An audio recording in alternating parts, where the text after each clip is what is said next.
Hi, my name is Gautam, and I actually stay in Malkajgiri itself. Like, I had this back pain. It's been 1.5 years. I have tried many treatments like chiropathy, oil massage, physiotherapy especially, but it didn't work out as much like what I expected. I strongly suggest homeopathy. You people can carry on with the homeopathy. Area Malkajgiri, and doctor name is like Nagesharov, and the clinic name is Neocare Homeopathy. శ్రీమాత్రే నమ. జై గురు దత్తాత్రేయ నమ. ఈ వీడియోలో మనం కుంభరాశి వారికి 2026 నూతన సంవత్సర ఫలితాలు పరిశీలిద్దాం. అంటే ముందుగా మీరు ప్లాన్ చేసుకోవడానికి ఈ సంవత్సరంలో ప్రధానంగా ఏం చేయాలి, ఏం చేయకూడదు అన్న విషయాల మీద, అంటే ఈ సంవత్సర ఫలితాలు కూడా మనం ప్రధానంగా 4 గ్రహాలనే బేస్ చేసి చెప్తాం. రాహు, అలాగే శని, మరి గురువు, కేతువు. ఇందులో మన కుంభరాశి వారికి రాహు రాశ్యాధిపతి, శని కూడా రాశ్యాధిపతి, గురువు ధన లాభాధిపతి, ధనాన్ని ఇచ్చేవాడు, కుటుంబ సౌకర్యాన్ని ఇచ్చేవాడు. మొత్తం ఒకేసారి మిమ్మల్ని ధనవంతులు చేయాలన్నా, ఒకేసారి జీరో చేయాలన్నా గురువు చేతిలోనే ఉంటుంది. కొన్ని రాశుల వారికి ఏంటంటే ధనాధిపతి వేరుగా, లాభాధిపతి వేరుగా ఉంటాడు. అందువల్ల ఎవరో ఒకరు సబ్స్టిట్యూట్ చేస్తూ ఉంటారు. ఈ సింహరాశికి, కుంభరాశికి ఎలా ఉంటుందంటే కేవలం ఒక గ్రహమే ధన లాభాధిపత్యం వహించడం వల్ల ఇస్తే అఖండ ఐశ్వర్యాన్ని ఇచ్చేస్తాడు, లేదంటే కటిక ఇబ్బందిని కూడా ఇస్తూ ఉంటాడు. సో ఈ కారణం వల్ల ప్రస్తుతం గురువు పంచమ స్థానంలో ఉండడం, మరి కేతు 7వ స్థానంలో ఉండడం. అంటే మనకి ప్రధానంగా ఉన్నటువంటి గ్రహాల్లో గురువు మీకు మంచి పొజిషన్లో ఉండడం. అంటే గురువు లాభస్థానాన్ని వీక్షిస్తున్నాడు.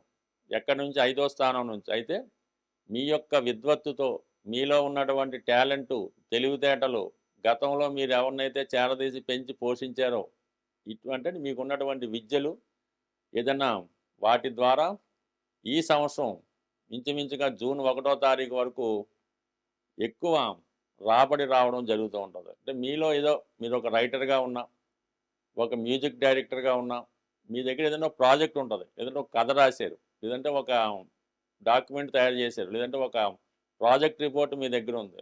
దానిని పెద్దవారు, గొప్పవారు ఎవరన్నా గమనించి మంచి రెమ్యునేషన్తో మీ యొక్క హక్కుల్ని వారు పొంది మీకు చాలా మీరు ఊహించిన దానికన్నా ఎక్కువ సహకారం రావడం జరుగుతుంది. అలాగే మీలో ఉన్నటువంటి ఏ టాలెంట్ ఉందో దానికి తగిన గుర్తింపు రావడం వల్ల తద్వారా మీరు దాని యొక్క లాభాన్ని కూడా పొందడం జరుగుతూ ఉంటుంది. సో ఈ విధంగా రాహు మీకు లగ్నంలో ఉండడం వలన గురువు ఇచ్చినటువంటి మంచి ఫలితాలు పొందలేకపోతూ ఉంటారు.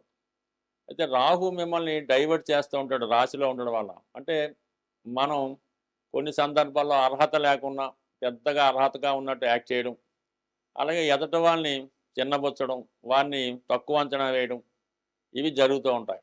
అలాగే ఎప్పుడూ కూడా ఏదన్నా ఒక పని ప్రారంభించినప్పుడు ఈ రాహు ప్రభావం వల్ల దాన్ని పెద్దగా గొప్పగా చేయాలనుకోవడం, మన స్థాయిని మించి ఆలోచించడం, ఇవన్నీ కూడా మిమ్మల్ని ఇబ్బంది పెడుతుంటాయి. అయితే ముందుగా మీరు గురువు ఇచ్చినటువంటి ఈ మంచి ఫలితాలని అది పిల్లల ద్వారా అయితేనే, స్వశక్తి ద్వారా అయితేనే వచ్చే లబ్ధిని మీరు పొందాలంటే ఫస్ట్గా మీరు రాహుని కంట్రోల్ చేసుకుంటేనే మీరు ఈ ఫలితాన్ని పొందగలరు. రాహుని కంట్రోల్ చేయాలంటే ముందుగా మీలో ఉన్నటువంటి బలహీనతల్ని కంప్లీట్గా వదులుకోవాల్సి ఉంటుంది.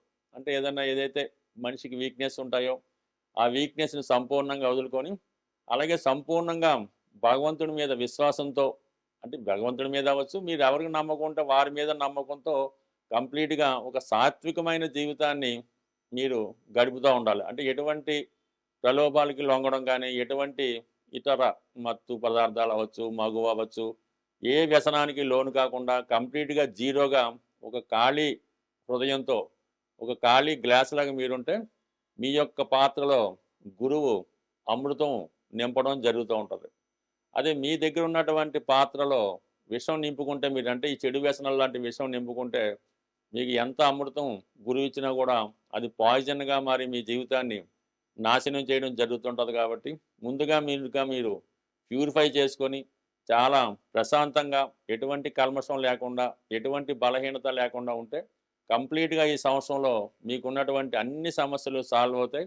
మీ యొక్క ఆదాయం పెరుగుతుంది, పిల్లల దగ్గర నుంచి మంచి అభివృద్ధి వారు సహకారం పొందుతారు. మీరు ఏ కోరిక కోరుకుంటే ఆ కోరిక మీ సంతానం వల్లో, మీ వ్యక్తిగత సామర్థ్యం వల్లో నెరవేరే అవకాశం ఉంది. ఇది మీరు కంప్లీట్‌గా చేయవలసి ఉంటది. అలాగే కొంతవరకు రెండో స్థానంలో ఉన్నటువంటి శని, కుటుంబ సభ్యులు చాలా వరకు మిమ్మల్ని ఇబ్బంది పెడుతూ ఉంటారు.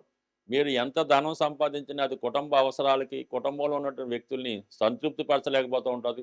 ఈ సమయంలో మీరు కుటుంబానికి దూరంగా వెళ్ళి ఏదో వృత్తి నిర్వహించవలసి ఉంటుంది. మీరు కుటుంబంతో ఉన్నా, కుటుంబానికి దూరంగా ఉన్నా కంప్లీట్‌గా ఒక నిడారంబరమైనటువంటి జీవితాన్ని గడపడం ఇప్పుడు కంప్లీట్‌గా మీకు అందరి సహకారం లభిస్తూ ఉంటది. మీరు సంపాదించిన సంపాదన మీ వరకు సరిపోయి ఇంకా మిగులుతూ ఉంటది. లేని పక్షంలో ఈ ఇదే పందాలో ఈ రాహు యొక్క ప్రభావంలో ఉంటే మాత్రం తిరిగి మిమ్మల్ని మీరు నష్టపరుచుకోవడం, ఇబ్బంది పడడం, తద్వారా మీ కుటుంబ సభ్యుల నుంచి విమర్శలు ఎదుర్కోవడం ఇవన్నీ జరిగాయి కాబట్టి సో ఏదైనా అటు ఈ సంవత్సరం మీకు ఉత్తమ ఫలితాలు పొందాలంటే అటు రాహుగ్రహాన్ని, అటు శనిగ్రహాన్ని సంపూర్ణంగా పరిహారం చేసుకుంటే కంప్లీట్‌గా మీకు గురువు మంచి ఫలితాలు అందిస్తుంటాడు.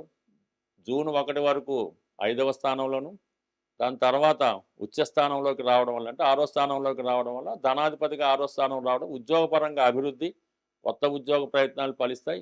మొత్తం మీద ఏంటంటే మరి జూన్ 1 వరకు స్వశక్తితో, జూన్ 1 నుంచి అక్టోబర్ 30 వరకు ఈ ఉద్యోగరీత్యా మీ సొంత సంపాదన పెరుగుతుంది. దాని తర్వాత మళ్ళా సింహరాశిలోకి రావడం వల్ల చాలా వరకు మరి వివాహ కార్యక్రమాలు, శుభ కార్యక్రమాలు లాంటివి జరుగుతూ ఉంటాయి. బట్ ఏదైనా శనికి, రాహుకి పరిహారం చేసుకుంటే ఈ సంవత్సరంలో ఉత్తమ ఫలితాలు, ఒక మంచి వ్యక్తిగా మీరు శాశ్వత గుర్తింపు పొందడం జరుగుతుంది. స్వస్తి.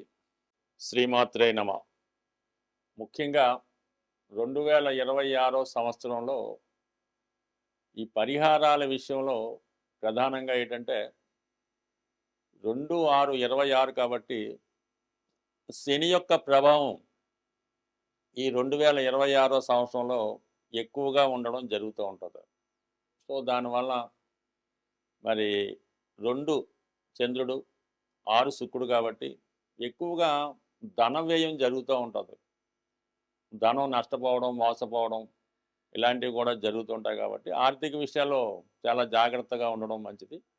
యాజ్ ఇట్ ఈజ్‌గానే ఈ 2026 సంవత్సరం కూడా స్త్రీల యొక్క ఆధిపత్యం ఎక్కువగా ఉంటుంది. సినిమా రంగం వారికి కొంత బెనిఫిట్, అనుకూలత ఈ సంవత్సరం మనం చూడవచ్చు. చాలా వరకు వాళ్ళకి బాగుంటుందన్నమాట.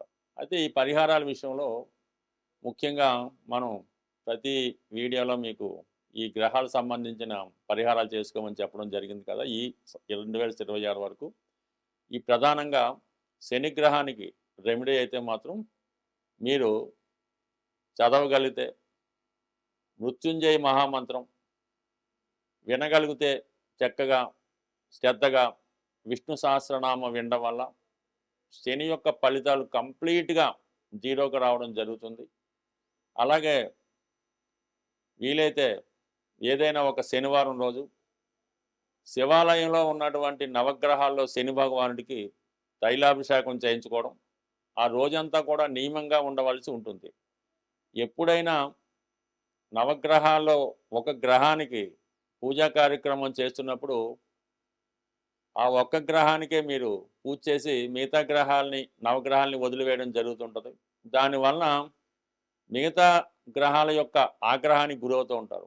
కంప్లీట్‌గా మీరు ఏ గ్రహానికి పూజ చేయించుకున్నా ఎక్కువగా శనికి చేయించుకుంటారు కాబట్టి ముందుగా నవగ్రహాలు 9 గ్రహాలకి విధి విధానంగా పూజ చేయించి ఫైనల్‌గా శని భగవానుడికి తైలాభిషేకం ఇవన్నీ చేసిన తర్వాత మళ్ళా ఏం చేయాలి, మళ్ళా శని భగవాను ఏదైతే తైలాభిషేకం చేయించారో దాన్ని మళ్ళా శుభ్రంగా వాటర్తో శుభ్రంగా కడిగేసి మళ్ళా 9 గ్రహాలకి పూజ చేయడం వల్లే సంపూర్ణంగా ఆ గ్రహాల ఫలితాలు మీకు వస్తాయి తప్ప ఏదో తూతు మంత్రంగా మీరు అక్కడ ఉన్నటువంటి ఒక కప్పుతో ఆయిలు శని భగవాను మీద పోసేయటం, కొన్ని నువ్వులు అక్కడ వేసేయడం, వారి మీద ఇంకోటి పోయడం, ఈ విధంగా చేయడం వల్ల అయితే ఫలితం అయితే ఉండదు. జాగ్రత్తగా శ్రద్ధగా చేస్తేనే ఆ ఫలితం రావడం జరుగుతుంది. ఇది కంప్లీట్‌గా ప్రతి ఒక్కరూ గమనించవలసినటువంటి విషయం. ఈ విధంగా మీరు ఆ నవగ్రహాలను ఆరాధించడం వల్ల కంప్లీట్‌గా మీకు శనిగ్రహ అనుగ్రహం లభిస్తూ ఉంటుంది. ఇక రాహుగ్రహానికి మాత్రం కంప్లీట్‌గా మీరు మీ ఆలోచనల నుంచి వ్యసనాల నుంచి, క్యారెక్టర్ నుంచి బయటపడితేనే మీకు రాహు అనుకూలించడం జరుగుతూ ఉంటుంది. ఏమాత్రం ఇతరులను చూసి అసూయపడినా, వారి ఐశ్వర్యాన్ని చూసి మనకి ఇబ్బంది కలిగినా, పక్కవాడు అభివృద్ధి చూసి ఓర్వలేకపోయినా, కంప్లీట్‌గా రాహు మిమ్మల్ని కాల్చివేయడం జరుగుతుంటది. అది ఒక పాము విషంలాగా మిమ్మల్ని దహించడం జరుగుతూ ఉంటది. అందువల్ల మిమ్మల్ని మీరు సంస్కరించుకుంటూ, పక్కవాడి గురించి పట్టించుకోకుండా, ఒక నిజాయితీ అయిన మార్గంలో మీరు ఎదుగుతూ, ఎటువంటి బలహీనతలకి, వ్యసనాలకి లొంగకుండా, ప్రభుత్వం ఇచ్చినటు మనం ఎక్కడ ఉంటున్నామో, అక్కడ ఉన్నటువంటి ప్రభుత్వానికి, ఆ దేశ ఆచారాలకి, మీ మతం యొక్క ఆచారాలకి రెగ్యులర్‌గా కట్టుబడడం వల్ల, అలాగే స్వచ్ఛమైనటువంటి నిజాయితీ జీవితం గడపడం వల్ల రాహు మీకు అనుగ్రహించి చాలా ఉన్నత శిఖరాలకు తీసుకెళ్ళడం జరుగుతూ ఉంటుంది. అంటే రాహు ఇచ్చినటువంటి ఐశ్వర్యం ఏ గ్రహం కూడా మీకు ఇవ్వలేదు. అది ఎంత ఐశ్వర్యం ఇచ్చినా కూడా దాన్ని మీరు సద్వినియోగపరిచి సక్రమ మార్గంలో పెట్టుకుంటేనే అది నిలబడుతుంది. లేని పక్షంలో వివిధ మార్గాల ద్వారా సంపాదిస్తే చివరికి పట్టుబడడం, కుటుంబ సభ్యులచే యావగించుకోవడం, చివరి జీవితం జైల్లో గడపడం కూడా జరుగుతూ ఉంటుంది. ఇది ఖచ్చితంగా గమనించండి. మరి కేతు గ్రహానికి మీరు ఎంత నిరాడంబరంగా ఉంటే అంత అనుకూలిత వస్తుంది. ఎప్పుడూ నిరంతరం విఘ్నేశ్వరుని ఆరాధించడం, విష్ణు సహస్రనామాన్ని వినడం, సింపుల్ లైఫ్ మాట. బట్టల విషయంలో కానీ, చెప్పుల విషయంలో కానీ, వాహన విషయంలో కానీ ఎంత సింపుల్గా మీరు జీవన విధానాన్ని సాగిస్తే కేతుగ్రహం మీకు అంత ఐశ్వర్యాన్ని ఇవ్వడం జరుగుతూ ఉంటుంది. ఇది కేతు సింపుల్గా అనుగ్రహిస్తూ ఉంటాడు అన్నమాట. గణపతికి గణపతి హోమం ద్వారా, నిరంతరం గరికతో అర్చన చేయించుకోవడం ద్వారా, కంప్లీట్గా చిన్నపిల్లల్ని మీరు స్వీట్స్ ఏదైనా వాళ్ళని సంతృప్తిపరిచినా కూడా కేతువు యొక్క అనుగ్రహం పొందుతూ ఉంటారు. ఇంకా ది బెస్ట్ రెమెడీ ఏంటంటే, మీరు ఏదైనా చుట్టుపక్కల పిల్లులు అయి ఉంటే, మీరు పిల్లుల్ని పెంచుతున్న ఆ పిల్లులకి చక్కని పాలు పెట్టడం వల్ల కూడా కేతుగ్రహ అనుగ్రహం మీకు లభిస్తూ ఉంటుంది. ఇక గురుగ్రహ అనుగ్రహం అన్నది కంప్లీట్గా గురువుల్ని సేవించడం వల్ల, భగవద్గీత, రామాయణం, మహాభారతం లాంటి గ్రంథాలు చదవడం వల్ల, పురాణంలో ఉన్నటువంటి ఇతిహాసాలు చదవడం వల్ల వస్తూ ఉంటుంది. అలాగే ప్రముఖులు చెప్పినటువంటి ప్రవచనాలు వినడం ద్వారా కూడా గురుగ్రహ అనుగ్రహం మీకు లభించడం జరుగుతుంది. ఎవరైతే మీకు విద్య నేర్పారో ఆ విద్య నేర్పినటువంటి గురువుని ఆశ్రయించి ఆ గురువుకి లోటు లేకుండా చూడడం వల్ల కూడా గురుగ్రహ అనుగ్రహం లభిస్తూ ఉంటుంది. సమస్త నవగ్రహాల మీకు అనుకూలంగా ఉండాలంటే మీరు ఒక గోవుని పెంచడం వల్ల అయితేనే, గోవుకి సేవ చేయడం వల్ల అయితేనే వాటి యొక్క మొత్తం గ్రహాలు మీకు అనుకూలంగా సర్వదేవతలు అనుగ్రహం పొందుతారు.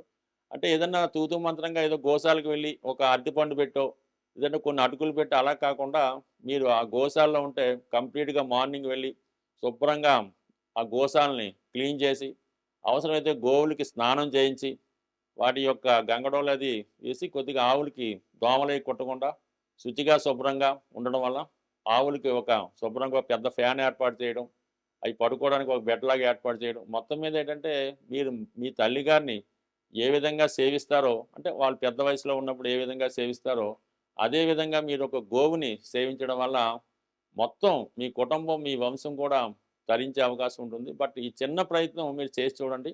అయితే చేసిన రోజు నుంచే ఫలితం అయితే ఎప్పుడు కూడా రాదు.